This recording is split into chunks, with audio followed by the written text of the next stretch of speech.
नमस्कार दोस्तों, एक बार फिर से आपका स्वागत है मेरे चैनल पर। आज के इस वीडियो में हम पढ़ेंगे दोस्तों एम्फेटिक सेंटेंस के बारे में। बहुत ही ध्यान से देखना, बहुत ही अच्छे तरीके से आपको इस वीडियो में एम्फेटिक सेंटेंस के बारे में समझाया जाएगा। आशा करता हूं कि आपको यह वीडियो बहुत ही पसंद आएगा। तो कृपया हमारे चैनल को लाइक कीजिए, सब्सक्राइब कीजिए और शेयर कीजिए। दोस्तों देखिए, एम्फेटिक सेंटेंस आखिर में है क्या। सबसे पहले तो हमें यह जानना आवश्यक होगा कि एम्फेटिक मतलब होता क्या है। तो दोस्तों, एम्फेटिक मतलब होता है प्रभाव, और एम्फेटिक सेंटेंस मतलब होता है प्रभावपूर्ण वाक्य। प्रभावपूर्ण वाक्य।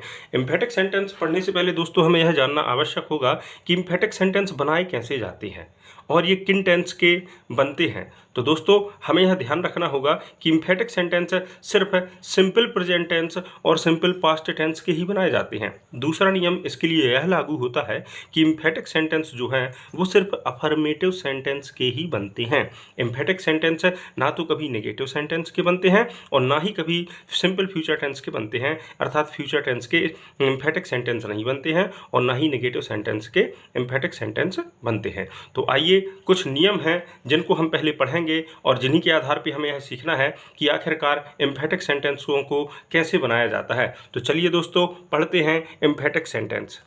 तो दोस्तों एम्फेटिक सेंटेंस के लिए सबसे पहले हम रूल नंबर फर्स्ट लिखते हैं। किसी भी चीज़ को पढ़ने के लिए उनके नियम जानना बहुत ही आवश्यक होता है। तो सबसे पहले हम यहाँ पर एम्फेटिक सेंटेंस बनाने के लिए और समझने के लिए कि वो कैसे बनाए जाते हैं, कैसे पढ़े जाते हैं, उनके नियम को जानेंगे। तो देखिए दोस्तों, सबसे पहला रूल्स है कि emphatic sentence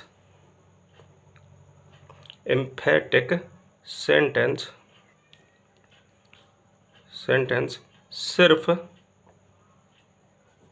simple present tense, सिर्फ सिंपल प्रेजेंट टेंस व सिंपल पास्ट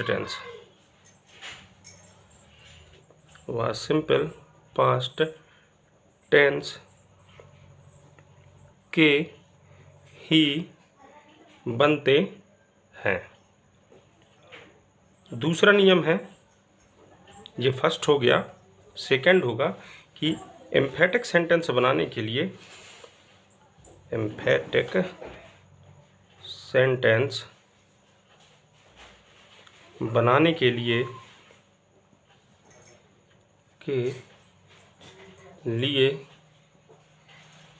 सहायक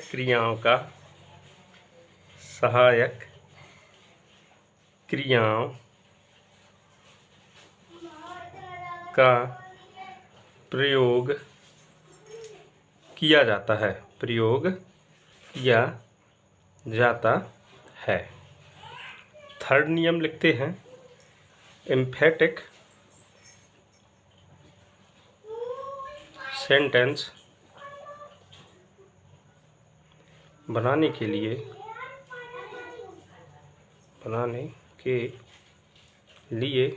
मुख्य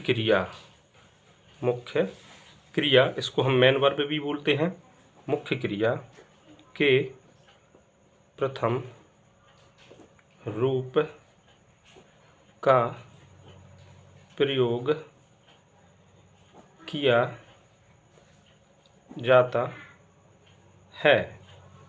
अगला नियम देखते हैं। अगला नियम है चौथा, एम्फेटिक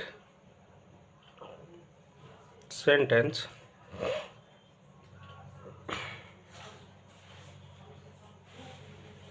सिर्फ अफर्मेटिव सेंटेंस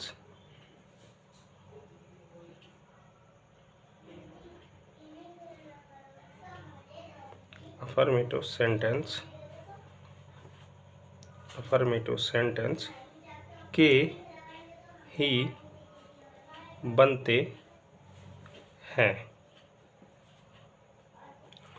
दोस्तों हमें यहाँ पर एक बात जाननी और ज़रूरी होगी कि यदि वाक्य सिंपल प्रेजेंट टेंस का है,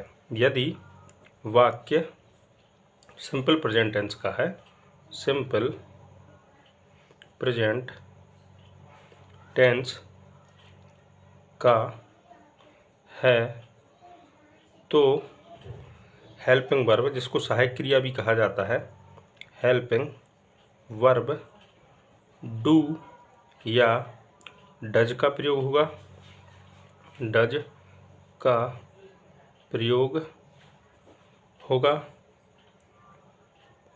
और यदि वाक्य सिंपल पास्ट टेंस का है, सिंपल पास्ट टेंस का है,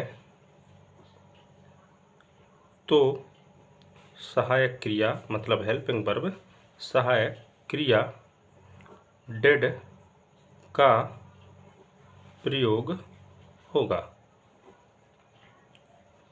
आशा करता हूँ आप लोगों को यह सब समझ में आ रहा होगा। तो एक बार फिर से हम इन नियम को जानते हैं।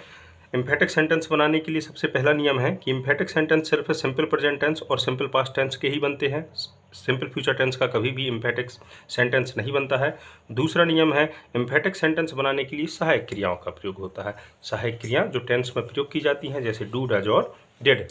तीसरा नियम है एम्फेटिक सेंटेंस बनाने के लिए मुख्य क्रिया के प्रथम रूप का प्रयोग किया जाता है। साथियों, ये ध्यान रखना कि एम्फेटिक सेंटेंस जब भी बनेगा उसे बनाने के लिए मुख्य क्रिया के प्रथम रूप मतलब वर्ब के फर्स्ट फॉर्म का प्रयोग किया जाएगा। चौथा नियम होता है एम्फेटिक सेंटेंस सिर्फ अफर्मेटिव सेंटेंस के ही बनते हैं। यह एक महत्वपूर्ण नियम है कि एम्फेटिक सेंटेंस जो है वो सिर्फ अफर्मेटिव सेंटेंस का ही बनेगा, नेगेटिव सेंटेंस का नहीं बनेगा। एक और इसकी मुख्य बात है कि यदि वाक्य सिंपल प्रेजेंट टेंस का है तो हेल्पिंग वर्ब डू या डज का प्रयोग किया जाता है। एम्फेटिक सेंटेंस बनाने के लिए यदि वाक्य सिंपल प्रेजेंट टेंस का है तो हेल्पिंग वर्ब अर्थात सहायक क्रिया डू और डज का प्रयोग किया जाता है, सब्जेक्ट के अनुसार। वो भी यदि सब्जेक्ट मतलब कर्ता एक वचन है, एक व्यक्ति है, तो डज का प्रयोग करेंगे। यदि कर्ता बहुवचन है, बहुत सारे हैं, तो डू का प्रयोग करेंगे। और यदि वाक्य सिंपल पास्ट टेंस का है तो सहायक क्रिया डिड का प्रयोग किया जाता है। सिंपल प्रेजेंट टेंस की सिर्फ एक ही सहायक क्रिया होती है, डिड। इसलिए सिंपल यदि वाक्य सिंपल पास्ट टेंस का है तो सभी के साथ सभी सब्जेक्ट के साथ सहायक क्रिया डिड का प्रयोग किया जाएगा। तो दोस्तों आगे देखते हैं एग्जाम्पल। जैसे सिंपल प्रेजेंट टेंस के लिए सबसे पहले एग्जाम्पल लेते हैं कि राम गोज टू मार्केट। ये सेंटेंस है, जैसे मान के चलिए पेपर में आया, एग्जाम में आया, किसी भी प्रकार के एग्जाम में, market, Ram goes to market, और कोष्टक में लिखा है change into emphatic, change into emphatic. मान के चलिए एम्फेटिक लिखा हुआ है, चेंज इनटू एम्फेटिक। ठीक है, तो इसका एम्फेटिक सेंटेंस कैसे बनेगा, ध्यान से देखना। सब्जेक्ट कौन है, राम।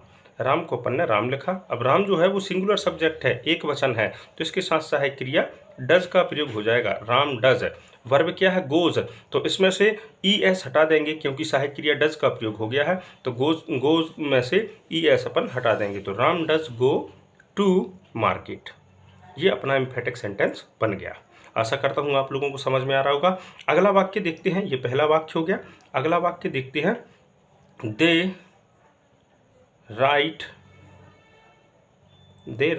A letter. यहाँ पे हमने प्लूरल सब्जेक्ट लिखा है। इसको समझने के लिए कि इसका एम्फेटिक कैसे बनेगा, तो सब्जेक्ट अपना प्लूरल है मतलब बहुवचन है, तो इसका एम्फेटिक बनेगा, सब्जेक्ट लिखेंगे दे। अब बहुवचन है तो बहुवचन के साथ सहायक क्रिया जो अपना नियम है कि भाई बहुवचन के साथ अपन को क्या का प्रयोग करना है, डू का, तो they do write a letter.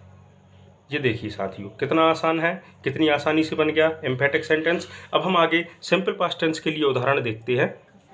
Simple past tense के लिए दोस्तों उदाहरण है, पहला उदाहरण है सीता